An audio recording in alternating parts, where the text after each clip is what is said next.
thank you so much for joining us here on the Next Best Picture podcast to talk about your latest documentary feature, Piece by Piece. First of all, I hope you're doing really, really well. I'm doing great. And is it a documentary? Is it? That's a very good question, because that's actually kind of what I want to get into here is from a production standpoint, this had to have been unlike anything you've ever worked on before, obviously being set in the world of animation, Lego specifically to tell Pharrell's story. Um, there's a couple of segments where it does seem like it might have been recorded, especially like the interview segments between you and him with an actual camera, and then used as reference for the Lego animation. Is that the case, or how did like that piece of it work? Yeah, this was the strangest production. I mean, I don't think anybody has ever done a production quite like this because it felt like we were making up the rules as we went along. Mhm. So, we filmed some interviews, we filmed some scenes. We went back to the Atlanta's housing projects where Pharrell grew up. And then we just translated that stuff kind of directly into Lego. And then there were these other scenes where we're underwater and we're, floating and, all kinds of other things happen. And in my mind, that's the fantasy part that the music unleashes. When music comes in, which is often, Mhm. kind of the rules of the real world disappear and anything can happen. And the great thing about animation, which is different from normal documentary, is you can actually go there. Now, in the world of animation, I know the production process typically takes longer than a feature film, but you obviously also having experience working in a world of documentaries, you're no stranger to productions going long either. How long was the production process for this? And what would you compare it to in terms of, like, say, that documentary process of, many, many, many years of production? It took about 5 years, and that's a while. And Yeah. it's because we made the film twice. We spent about 2 years making kind of this documentary version, which was, all the interviews, archive footage. Then we put in storyboards. I put in movie clips. I put in all kinds of things, music videos, just to get the vibe of what the whole movie is going to feel like. And that movie, you could watch it and kind of emotionally get invested in it. We finished that.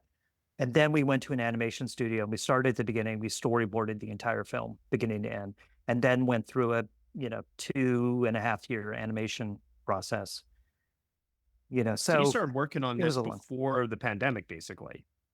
Yeah, I first met Pharrell beginning of 2019, Yeah. and then we really got going at the very beginning of 2020, and that's when the pandemic hit. So most of the interviews I did at home on the couch. So, a lot of them were Zoom like this or Yeah. telephone. I just made sure we had good audio on everybody, and but it was virtual. I mean, it's one of the things you can do in animation is you can teleport through time and space in a way Mhm. to be there, but it actually was a great project for that. And also because talking to people, on the phone or on a Zoom is just different than showing up with a giant crew and doing that. Yeah. So we did some of both, but we did film some real things, but a lot of it was you know, just like this. So you have Roadrunner, a film about Anthony Bourdain, come out. You have Steve Martin, documentary in two pieces. Yeah, you've got a lot of projects that released during the time in which you're working on this production. So as a director, with the animators doing the work to do all the Lego wizardry, what does your day to day look like as you're going through this process of improving shots? So when you get into animation, and I've learned so much about animation, and this style of animation too, which is a very specific style. It's a 3D rendered animation. So also in Lego, everything in the film is actually built, constructed virtually. So every building in the background is actually made piece by piece, completely. It's not like they're just fake buildings or matte paintings or anything. It's all you build that world completely. So we had months and months of character design and set building and production design and all that stuff. And then you get into a churn of shots. Just, okay, this film has 1,563 shots. And each one of those shots, I probably went over 10 times, kind of just frame by frame. And at each stage, you're doing something different to it. But, what it would look like on a day-to-day basis is I would get a batch of things every day, and it could take 30 minutes or it could take 2 hours. And I would do it every day for years Yeah. to go through this. So it's like a slow churn for me, as opposed to something that's all encompassing. So it allowed me to finish other things, but it was a lot of work. Yeah. My hat's off to animators. Yeah, no, truly. They are some of the most unsung heroes within this industry. Um, when I think about the end result, how colorful, how joyous, how imaginative it is, there's a part of me that then wonders, are we about to see something new take place within this industry where we might see a chain reaction of more stories being told this way? My question to you is, would you recommend other filmmakers to try out this method with their stories? And would you be interested in ever doing it again? I mean, the thing I'll say is that it can't be a gimmick. It's not like you could just do anything in Lego and it would make sense. And Mhm. again, the fact that this came from Pharrell meant that there was something in his mind that connected him to Lego, and there was, but and whether it was his childhood playing with Lego and the fact that he had young kids when we started this film and he was playing with Lego with them, to a Lego set being like the building blocks of how you put together a song, Mhm. all these different things that he was thinking about and that became the language of the film. I can't imagine this film not in Lego, but it's not one size fits all. It's not like you can just pick any pop star and say, oh, and just do it in Lego. Like, to me, part of what I'm really happy about is that when you see the film at the end, hopefully you think, of course this is in Lego. It has to be in Lego. There's no other way to do it. And that feels satisfying. So, whether it's Lego or something else, what I do feel like it felt for me making the film is that we were opening up new creative doors of like, oh, we can actually tell the story this way, and we can get inside his mind and explore that world visually in a way that was really liberating. Um, and I think there are many more opportunities for that. I'm interested in that. I'm always interested in that. So I don't know what it's going to bring, but it left me more inspired than any film I've ever done. Yeah. Yeah, I can imagine it. So when I also look at the runtime for this movie, it's 90 something minutes, if I remember correctly. And 93. when right. And that's typical like animation length in general, right? So I'm curious because Pharrell is such a connected person within the music industry, and there's so many people involved who I'm sure were willing to give their, no pun intended, piece on his life story. How do you condense all that into 90 minutes? Because, if you were to go longer, animation, I don't know if this is I don't know if this is a thought that's shared by people within the industry. It does start to really weigh on the mind, I think, a little bit too much. And that's why most of them do come around that time limit usually.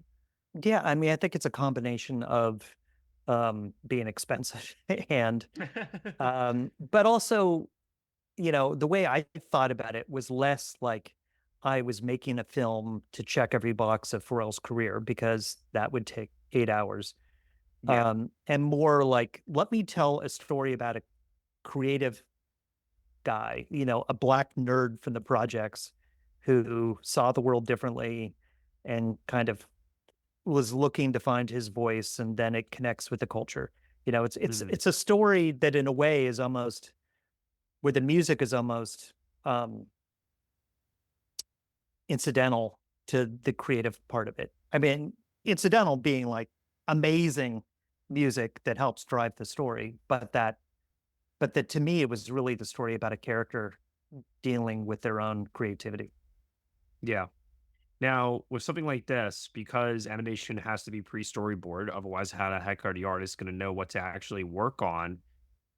This must have been probably the most pre-planned documentary I imagine that you ever made. It's not like an off the cuff, oh, we'll figure it out as we go as we're shooting it type of experience for you. Well, it was in the first stage of making it, before we Mhm. started animating, we had a ton of experimentation, Yeah. like, oh, well, why don't we just go to outer space? Or why don't we just, have things, one of my favorite examples is, Busta Rhymes in the film has this description of these manager types in the business that Mhm. he calls the shoulda, woulda, couldas. And he says, when your career doesn't go right, they hop into their lifeboats or their life jackets and they abandon you in the middle of the storm. And we ended up having an entire water storm scene in the film because Busta happened to make that comment. You know, that freedom of, oh, we could just take this little thread of reality and spin this whole visual metaphor around it that feels rooted in the reality of the film. So that stuff was incredibly exciting. So that freedom. But the other thing I've come to see, to your point about animation, is Mhm. it seems like there's a ton of freedom, but there's not, that, because once you make decisions, the cement cures very quickly and it gets very hard to go back.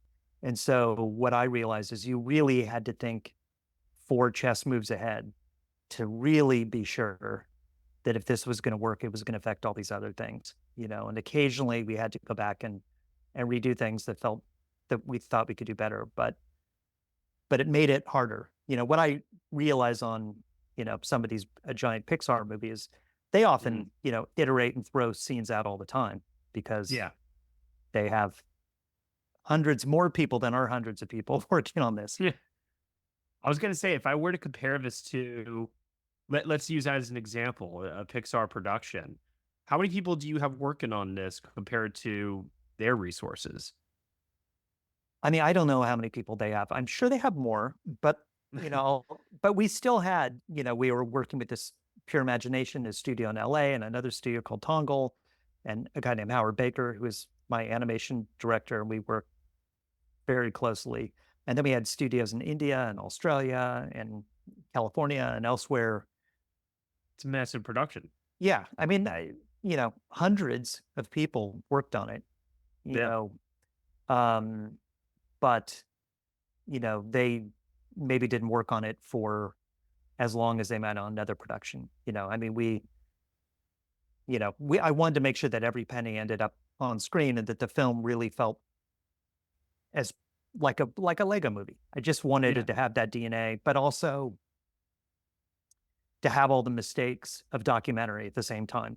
That Right, are right. all I but think that's where the charm of the movie comes in, a lot of the time too, is that it does have that same feeling of spontaneity while you're watching it.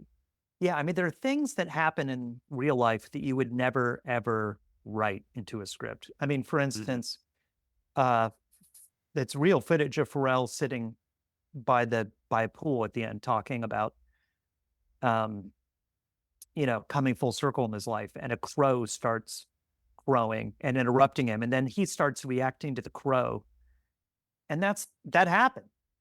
Yeah, But you could never predict that. Like, you would never put that into something. It's just too right. weird. But in documentary, stuff like that happens all the time. So I wanted to keep the weirdness of real life in there as much as I could, and then to animate that, and all the mistakes of handheld cameras and, having the boom operator get in the shot and all this Right. stuff that happens in documentary all the time. Um, the imperfections and making sure that we didn't, in our ability to make everything perfect, that we didn't make it too perfect. No, and like I said, I think that's the beauty and the charm of the movie is that it retains that quality. It makes it feel unique and unlike any other animated Lego movie that I've seen yet. And I'm hopeful that other people will be inspired by this to make other movies in the form of Lego animation as well, and just see where the industry goes from here because it's a new animation form that's only been around for 10 years that has slowly been perfected, and there's like a lot of improvements that are being made with it that I found to be fascinating. I want to end with asking about um, Pharrell's musical contributions to the film itself. He wrote a number of songs. Does that like introduce a certain amount of pressure on him? Hey, man, it's a documentary about your life. No pressure, but we want you to write a song for it. It doesn't have to be the greatest song ever, but like, what is that conversation like? Well, I'll tell you my experience of it, because I knew in the beginning that the story was going to come back to Virginia because he had just started doing his Something in the Water festival again, and going back Yeah. to the beachfront where he had started, and it just felt like this full circle moment was going on. I think his first Something in the Water festival was 2019.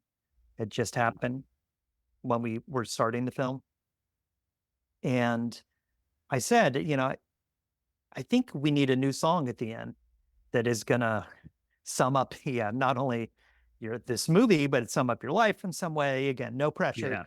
Yeah. And so I went and made this kind of early version of the film, and then I showed it to him so that he could think about the song. And he said, "Okay, I'm working on it."